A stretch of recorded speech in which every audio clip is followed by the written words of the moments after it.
Quick revision सेशनमध्ये तुमचं स्वागत आहे।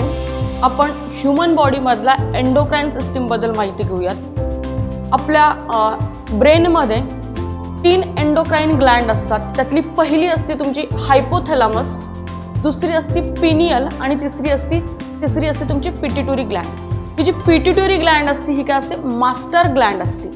नंतर तुम्ही बॉडीच्या थोडं खाली आलात तर तुम्हाला थ्रोट मध्ये 2 एंडोक्राइन ग्लँड पाहायला मिळतील। त्यामधले असते एक थायरॉइड ग्लँड, जी काय करते तर बॉडीचा मेटाबॉलिक जो रेट असतो त्याला कंट्रोल करण्याचं किंवा त्याला रेग्युलेट करण्याचं काम करते। तिथेच थायरॉइड ग्लँडच्या मागच्या साइडला तुमचे काय असतात, हायपोथॅलॅमस ग्लँड असतात। ह्या काय करतात, ब्लड मधलं कॅल्शियमचं जे प्रमाण आहे ते रेग्युलेट करण्याचं काम करतात। नंतर तुम्ही पुन्हा बॉडीच्या थोड्या खालच्या सेक्शन मध्ये आल्यावर तुम्हाला चेस्ट मध्ये थायमस ग्लँड पाहायला मिळतात। तर ह्या काय करतात, बॉडीची इम्युनिटी वाढवण्याचं काम करतात। पुन्हा तुम्ही बॉडीच्या थोडं खालच्या सेक्शन मध्ये आलात तर एक मोठी आणि इम्पॉर्टंट अशी ग्लँड आपल्याला पाहायला मिळते, ती म्हणजे पॅनक्रियास। ही तुमची एक्झोक्राइन आणि एंडोक्राइन अशी ग्लँड आहे, म्हणजे ही ज्युसेस सुद्धा सिक्रेट करते आणि एन्झाईम तुमचं काय हार्मोन्स सुद्धा सिक्रेट करते।